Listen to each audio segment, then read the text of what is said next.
बक्सर का हर जगह, हर गांव, हर कस्बा, हर जगह हम लोग जान रहे हैं। बक्सर का सनातन उत्थान यात्रा हम निकाल रहे हैं। यहाँ इसलिए निकाल रहे हैं कि बक्सर की जो लड़ाई है, ये भी तो बक्सर का पार्टी है ना।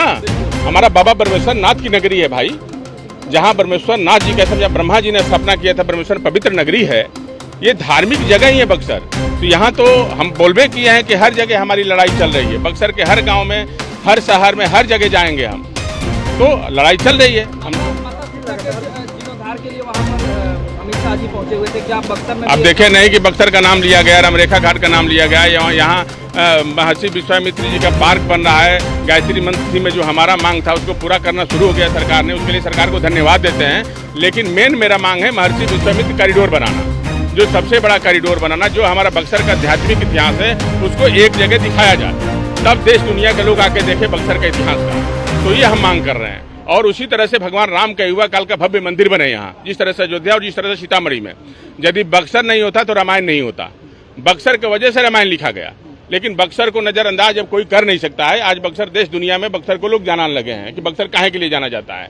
तो ये भी पूरा हो जाएगा और इसके लिए विश्वामित्र सेना लड़ाई लड़ रही है, ये पूरा करेगी विश्वामित्र सेना। आप शुरुआत किए थे इस मुहिम का, क्या आपको ये उम्मीद था कि इस तरीके से? अरे हम इसी के लेके मुहिम शुरू किए, तो उम्मीद क्या था? ये लड़ाई लड़नी थी, इसकी मांग मांगनी थी और इसकी पूरा करना था। इसके लिए नहीं होता तो आंदोलन करते बक्सर के लिए। हम बक्सर की जनता के लिए लड़ रहे हैं, हम अपने लिए थोड़े लड़ रहे हैं, हर बक्सर की जनता के लिए। और ये यदि हमारा मांग नहीं सरकार पूरा करेगी तो आंदोलन होगा। और ये भी कहते हैं कि बक्सर का एक एक आदमी को रोजगार मिलेगा, कोई बाहर नहीं जाएगा मजबूरी में, एक एक आदमी को इससे रोजगार मिलेगा। पर्यटन ही सबसे बड़ा ताकत है बिहार का, रोजगार का, और बक्सर उसमें नंबर 1 पे है। आध्यात्मिक राजधानी है, कह तो रहे हैं काशी से पुराना आध्यात्मिक राजधानी है बक्सर का। ये मांग पूरा होना होगा। यहाँ पर खड़े हैं जहाँ पर, वहाँ पर पर्यटन की हालत बेहाल है। तो कोई लड़ने वाला नहीं था, विश्वामित्र सेना लड़ रही है ना। पर्यटन का बेहाल कैसे हो गया? अभी विश्वामित्र पार्क बना ना, आवंटन हुआ ना, पैसा 25 करोड़ रुपया लगभग आया ना, बनना शुरू हुआ ना, उद्घाटन हुआ ना। ये जनता की ताकत है, ये जनता की शक्ति है, ये विश्वामित्र की सेना और बक्सर की जनता की ताकत है। मानना पड़ा ना, पर्यटन में सुधार, जागरूक हुआ लोग ना कि नहीं अब नहीं होगा, अब नहीं चलेगा बक्सर में।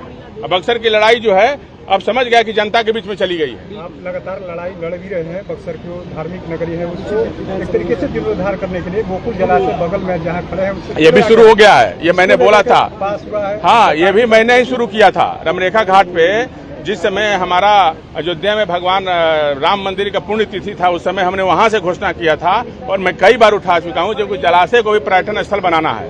तो वो आज शुरू हो गया है, वो भी शुरू होगा। कैसे कि बक्सर के सौंदर्यीकरण के लिए बड़ा आंदोलन है ये, और सनातन संस्कृति का उत्थान होना जरूरी है। इसलिए बक्सर की लड़ाई सबसे महत्वपूर्ण है और इसके लिए विश्वामित्र सेना लड़ रही है और बक्सर के जनता के साथ लड़ रही है और बक्सर के जनता के बीच में जा रहे हैं। ये लड़ाई है हमारी। धन्यवाद।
Pedara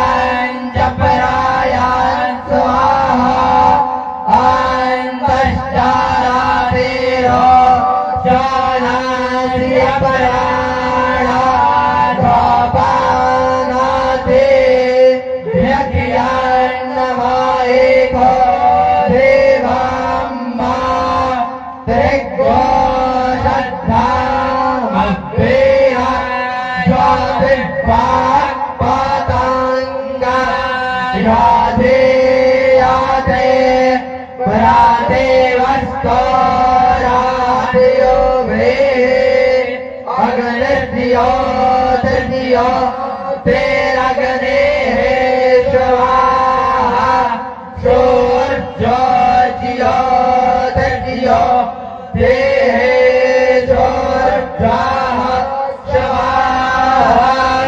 अगन भर तोर दियो पर चाह स्वाहा शोर पर तोर दियो पर चाह स्वाहा जो दे शोर दियो दे स्वाहा हरे ओम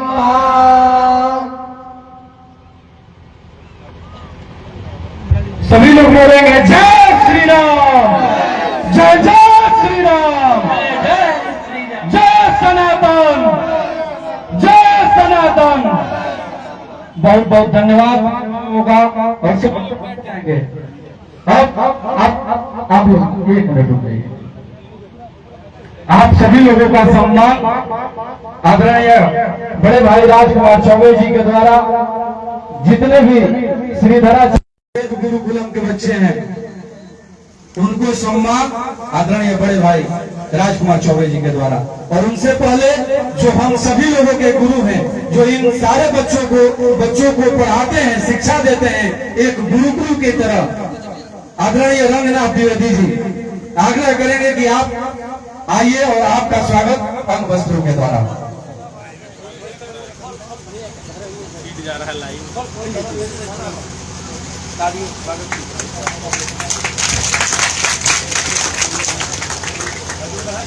सबसे पिछड़ा हुआ जिला है, इसलिए जिला है कि यहाँ जो भी नेतृत्व करने वाले लोग बक्सर में आए उसने बक्सर को बर्बाद किया।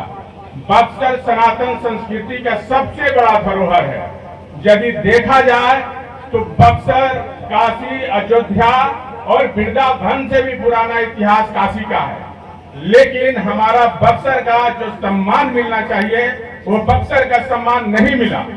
जहां माता अहिल्या का उद्धार हुआ, जहां प्रभु श्री राम जो है, जहां का क्रम भूमि रहा, विश्वामित्र की तपोभूमि रही, च्यवनप्राश च्यवन ऋषि जो च्यवनप्राश आज सारी दुनिया में बिक रही है, वो भी बक्सर की धरती के च्यवन ऋषि थे, चौसा के, वो भी कायाकल्प नहीं हुआ। और वामन अवतार जो भगवान विष्णु के सबसे बड़ा अवतार, दूसरा अवतार हुआ वामन अवतार, ये बक्सर में हुआ। ये हमारी लड़ाई ये है कि बक्सर को जो धार्मिक राजधानी बनाना है, हमको बक्सर का बिहार का धार्मिक राजधानी बनाना है। इससे हमारे बक्सर को पर्यटन का बढ़ावा मिलेगा और बक्सर में कोई भी एक आदमी जो भी सबको रोजगार मिलेगा, कोई बेरोजगार नहीं रहेगा। और वहाँ सबसे बड़ा यूनिवर्सिटी भी खुलेगा, सबसे बड़ा स्वास्थ्य का सबसे बड़ा हॉस्पिटल भी खुलेगा। और मेरा लड़ाई यही है, और इस लड़ाई के तहत हम बक्सर के जन जन में जा रहे हैं, हर गांव गांव जा रहे हैं और सनातन उत्थान की बात करते हैं। बिना सनातन का हमारा कोई भविष्य नहीं है। हम सनातन एक है, हम एक है। किसी भी धर्म जो है, हम सनातन एक ऐसा धर्म है जो कभी भी किसी समाज का बुराई नहीं करता है, किसी धर्म का भी बुराई नहीं करता है, लेकिन अपना सनातन सम्मान की रक्षा करना हमारा कर्तव्य भी है और हमारा अधिकार भी है। ये हमको लड़ना है। ये राम और कृष्ण की धरती है, ये राम और कृष्ण की धरती है, ये समझना होगा। आज हमारा सनातन संस्कृति कमजोर क्यों हो रहा है, इसके लिए हम लोगों को लड़ना होगा। सनातन एक ऐसी ताकत है जो हर आदमी को मजबूत करती है और धार्मिक